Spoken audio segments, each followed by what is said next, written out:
আসসালামু আলাইকুম এভরিওয়ান, কেমন আছেন আপনারা সবাই? আজকে আমি আলু দিয়ে খুবই মজাদার একটা স্ন্যাক্স তৈরি করে দেখাবো। আজকে তৈরি করছি আমি পটেটো স্টিক।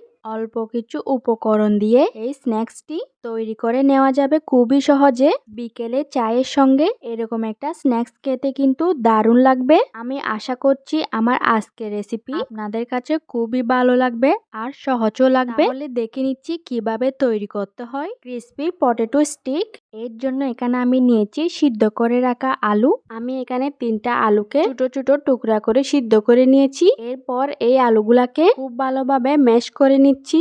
আপনারা চাইলে কিন্তু একটা গ্রেটারের সাহায্যে গ্রেট করেও নিতে পারেন। খেয়াল রাখতে হবে আলুর যেন কোনো বড় টুকরা থেকে না যায়। আলুগুলা খুব ভালোভাবে ম্যাশ করে নেওয়া হয়ে গিয়েছে। এইবার আমি এর মধ্যে দিয়ে দিচ্ছি স্বাদ মতো লবণ, লাল মরিচের গুঁড়া দিয়ে দিচ্ছি হাফ চা চামচ, কালো গোলমরিচের গুঁড়া দিয়ে দিচ্ছি 1/4 টিস্পুন, জিরা গুঁড়া দিয়ে দিচ্ছি হাফ চা চামচ, ধনিয়া পাতা কুচি দিয়ে দিচ্ছি 2 টেবিল চামচ, কর্নফ্লাওয়ার দিয়ে দিচ্ছি 1/4 কাপ। এইবার এই সবকিছুকে আমি খুব ভালোভাবে মিশিয়ে নিচ্ছি। সবকিছু ভালোভাবে মেখে শক্ত একটা ডোয়ের মতো তৈরি করতে হবে। ডোটা এমন ভাবে তৈরি করতে হবে যেন স্টিকি হয়ে না থাকে।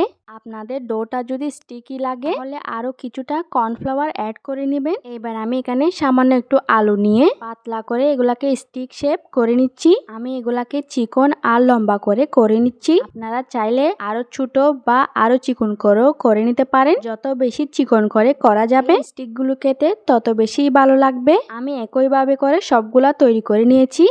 চুলায় একটা প্যানের মধ্যে আমি পরিমাণ মতো তেল গরম করে নিয়েছি। এইবার একটা একটা করে স্টিকগুলা দিয়ে দিচ্ছি। যেহেতু এই স্টিকগুলো আমি লম্বা রেখেছি তাই একসাথে অনেক বেশি করে দেওয়া যাবে না। একসাথে অনেক বেশি করে দিলে নাড়াচাড়া করতে অসুবিধা হবে। আর তাছাড়াও প্রথম অবস্থায় এই স্টিকগুলো অনেক বেশি নরম থাকে, ভেঙে যাওয়ার সম্ভাবনাও থাকতে পারে।